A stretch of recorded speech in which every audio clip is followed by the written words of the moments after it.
নমস্কার বন্ধুরা, পশ্চিমবঙ্গে মহিলা প্রার্থীদের জন্য অত্যন্ত গুরুত্বপূর্ণ একটি চাকরির নোটিশ প্রকাশিত হয়ে গেল, যেখানে অনওয়ারি হেলথ ওয়ার্কার পদে মহিলা প্রার্থী নিয়োগ শুরু হলো। সিম্পল মাধ্যমিক পাশে তোমরা প্রত্যেককে এখানে আবেদন করতে পারবে, কোনো রকম লিখিত পরীক্ষা নেই, ডাইরেক্ট ইন্টারভিউয়ের মাধ্যমে তোমরা এখানে চাকরিটি পেয়ে যাবে। বিস্তারিত আলোচনা করব এই অফিসিয়াল নোটিফিকেশন নিয়ে। তো যে সকল মহিলারা এখানে অনওয়ারি হেলথ ওয়ার্কার পদে আবেদন করতে ইচ্ছুক, আজকের ভিডিওটি প্রথম থেকে শেষ পর্যন্ত অবশ্যই দেখে নেবে। তোমাদের কিভাবে ফর্ম ফিল আপ করতে হবে, কতদিন ডেট রয়েছে, কিভাবে নিয়োগ করানো হবে, কোথায় কতগুলি শূন্যপদ রয়েছে, A to Z আলোচনা করে দেবো আজকের এই ভিডিওতে। তো ভিডিওটি শুরু করার আগে প্রত্যেকের কাছে একটাই রিকোয়েস্ট, তোমরা প্রত্যেকে চ্যানেলটিকে সাবস্ক্রাইব করে পাশে থাকা বেল আইকনটি অবশ্যই প্রেস করে নেবে এই ধরনের চাকরির আপডেটগুলি প্রতিনিয়তই পাওয়ার জন্য। তো তোমরা প্রথমে দেখতে পাচ্ছ অনওয়ারি হেলথ ওয়ার্কার কিন্তু এখানে নিয়োগ হচ্ছে, যেখানে শুধুমাত্র মহিলা ক্যান্ডিডেটরা আবেদন করতে পারবে। তোমরা এখানে দেখতে পাচ্ছ যে এলিজিবল উম্যান ক্যান্ডিডেট অর্থাৎ মহিলা ক্যান্ডিডেটরা এখানে আবেদন করতে পারবে। তো কোন সকল মহিলারা আবেদন করতে পারবে? দেখো, ম্যারিড অর্থাৎ বিবাহিত মহিলা যারা রয়েছে তারা আবেদন করতে পারবে।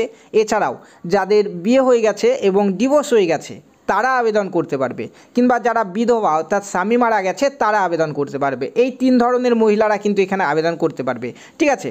তো দেখো, নেম অফ দ্য পোস্ট হচ্ছে অনওয়ারি হেলথ ওয়ার্কার অর্থাৎ HHW, ঠিক আছে। অঙ্গনওয়াড়ির মতোই কিন্তু এটিও একটি গুরুত্বপূর্ণ নিয়োগ। তারপরে দেখতে পাচ্ছ এখানে নেম অফ ভ্যাকান্সি, টোটাল 30টি শূন্যপদ কিন্তু চলে এসছে এবং ফর্ম ফিল আপ শুরু হয়ে গেছে এখানে, ঠিক আছে।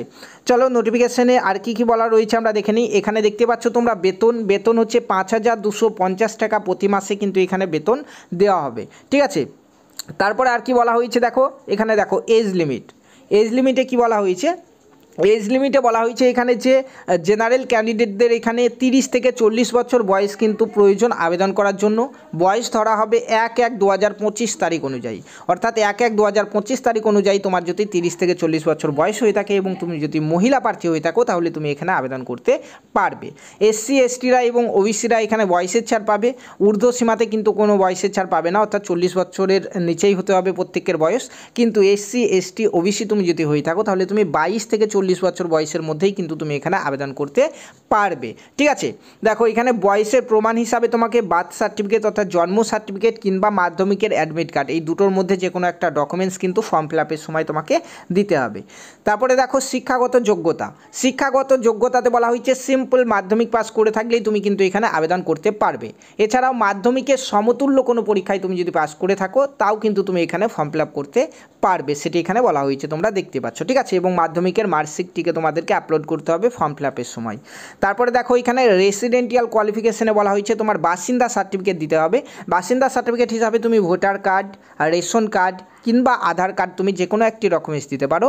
এছাড়াও তোমরা দিতে পারো কি, দেখতে পাচ্ছ MP MLA তারপর চেয়ারম্যান ইত্যাদির কাছ থেকেও কিন্তু তোমরা এখানে বাসিন্দা সার্টিফিকেট নিতে পারো, ঠিক আছে। দেখো, তারপরে অন্যান্য ডকুমেন্টস কী লাগবে। অন্যান্য ডকুমেন্টসে বলা হয়েছে যে সকল মহিলারা বিবাহিত অর্থাৎ বিয়ে হয়ে গেছে তাদেরকে ম্যারেজ সার্টিফিকেট লাগবে, কিংবা ভোটার কার্ড কিংবা রেশন কার্ড কিংবা আধার কার্ড। ম্যারেজ সার্টিফিকেট থাকলে খুব ভালো, ম্যারেজ সার্টিফিকেট যদি না থাকে তাহলে ভোটার কার্ড, রেশন কার্ড কিংবা আধার কার্ড যে কোনো একটি ডকুমেন্টস, সেখানে স্বামীর নাম উল্লেখ রয়েছে সেরকম একটি ডকুমেন্টস কিন্তু তোমাকে দিতে হবে, ঠিক আছে। যাদের স্বামী মারা গেছে তাদের স্বামীর ডেথ সার্টিফিকেটটি দিতে হবে উইডোদের ক্ষেত্রে, ঠিক আছে। এবং যাদের ডিভোর্স হয়ে গেছে তাদেরকে ডিভোর্স পেপার কিন্তু দিতে হবে এখানে, ঠিক আছে। চলো নেক্সট আর কি বলা হয়েছে চলো দেখি।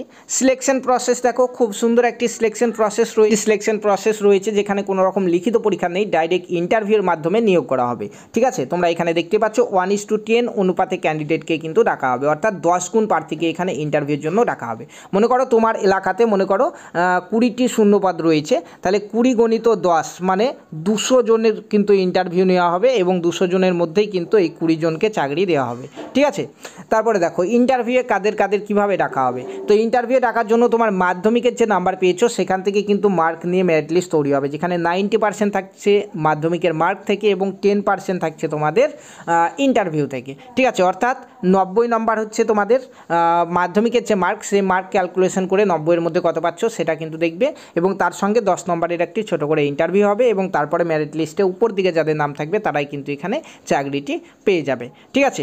তারপরে দেখো এখানে কি বলা হয়েছে, আর ট্রেনিং, প্রত্যেককে ট্রেনিং নিতে হবে সেটি এখানে বলা হয়েছে, এবং এজ কতদিন পর্যন্ত চাকরি করতে পারবে দেখো, তো এখানে সর্বোচ্চ 65 বছর বয়স পর্যন্ত তুমি চাকরি করতে পারবে সেটি এখানে বলা হয়েছে। ফর্ম ফিল আপ দেখো, ফর্ম ফিল আপের ডেট বলা হয়েছে। ফর্ম ফিল আপ স্টার্ট হচ্ছে 4 জুলাই 2025 তারিখ থেকে, অর্থাৎ অলরেডি আমাদের ফর্ম ফিল আপ শুরু হয়ে গেছে। অনলাইনে ফর্ম ফিল আপ করতে হচ্ছে এবং যেটি চলবে, অর্থাৎ লাস্ট ডেট হচ্ছে 26 জুলাই 2025 তারিখ পর্যন্ত, ঠিক আছে। এবং তোমাদের ইন্টারভিউ নেওয়া হবে দেখো আগস্ট মাসে, কোন ডেটে সেটি পরবর্তীতে জানিয়ে দেওয়া হবে, অর্থাৎ পরের মাসেই তোমাদের ইন্টারভিউ হবে। অনলাইনে ফর্ম ফিল আপ তোমরা এই যে অফিসিয়াল ওয়েবসাইট দেখছো এখান থেকে করতে পারবে। দেখো এখানে amc.wb.gov.in এই অফিসিয়াল ওয়েবসাইট থেকে তোমরা ফর্ম ফিল আপ করতে পারবে অনলাইনে প্রত্যেককে, ঠিক আছে। তো চলো এখন আমরা দেখে নিই যে কোথায় কতগুলি শূন্যপদ রয়েছে, তারপরে আমরা দেখব যে তোমরা ফর্ম ফিল আপ কীভাবে করবে অনলাইনে। তো দেখো এখানে যে টোটাল রিক্রুটমেন্ট ফর্ম আসানসোল জোনে কোথায় কোথায় শূন্যপদ রয়েছে তোমরা দেখে নাও। ওয়ার্ড নম্বরগুলি এখানে দেওয়া হয়েছে, তো পরপর স্ক্রিন পজ করে এখান থেকে দেখে নেবে। টোটাল 25টি শূন্যপদ রয়েছে আসানসোল জোনে, ঠিক আছে। তারপরে নিচে রয়েছে এখানে দেখতে পাচ্ছ যে কুলটি জোনে রয়েছে 5টি শূন্যপদ।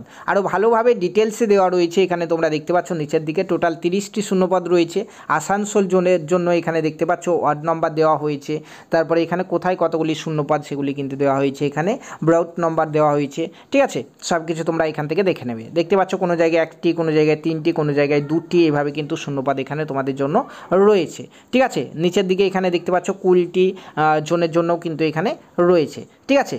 তো চলো নোটিফিকেশনের প্রথম দিকে আরেকবার দেখে নিই। নোটিফিকেশন বেরিয়েছে আমাদের 3/7/2025 তারিখে, দেখতে পাচ্ছ আসানসোল মিউনিসিপ্যাল কর্পোরেশনের তরফ থেকে, ঠিক আছে। আসানসোল থেকে কিন্তু এটি বেরিয়েছে। তো এখানে যারা এই এলাকার বাসিন্দা তারা কিন্তু এখানে আবেদন করতে পারবে, অন্য কোনো এলাকার বাসিন্দারা আবেদন করতে পারবে না, অর্থাৎ আসানসোল মিউনিসিপ্যাল কর্পোরেশনের আন্ডারে যারা বাস করছো তারাই কিন্তু এখানে আবেদন করতে পারবে অনওয়ারি হেলথ ওয়ার্কার পদের জন্য।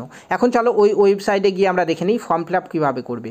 তো দেখো ফর্ম ফিল আপ করার জন্য আসানসোল মিউনিসিপ্যালিটির যে অফিসিয়াল ওয়েবসাইট চলে এসেছি আমরা। এই অফিসিয়াল ওয়েবসাইটে আসার পরে একটু নিচের দিকে যাবে, দেখো এখানে দেওয়া রয়েছে অ্যাপ্লিকেশন ফর অনওয়ারি হেলথ ওয়ার্কার, এখানে ক্লিক করবে। তারপর তোমরা নেক্সট এরকম একটি পেজে চলে আসবে যেখানে তোমরা নিচের দিকে দুটো অপশন দেখতে পাবে, দেখতে পাচ্ছ অ্যাপ্লিক্যান্ট রেজিস্ট্রেশন এবং এখানে অলরেডি রেজিস্টার অ্যাপ্লাই অনলাইন, ঠিক আছে। তো প্রথমে তোমাদেরকে এখানে অ্যাপ্লিক্যান্ট রেজিস্ট্রেশনে গিয়ে রেজিস্ট্রেশন করতে হবে। এখানে টাচ করলে সিম্পল একটা ফর্ম রয়েছে, তোমাদের নাম ডিটেলসগুলো দিতে হবে। এখানে দেখতে পাচ্ছ first name, last name, mobile নম্বর, এই 3টে জিনিস দিয়ে তোমাদের এখানে জেনারেট সিক্রেট পিন করতে হবে। তারপরে এখানে দেখতে পাচ্ছ রেজিস্টারে গিয়ে রেজিস্টার করে নিয়ে তোমাদেরকে ফর্ম ফিল আপটি করতে হবে, ঠিক আছে।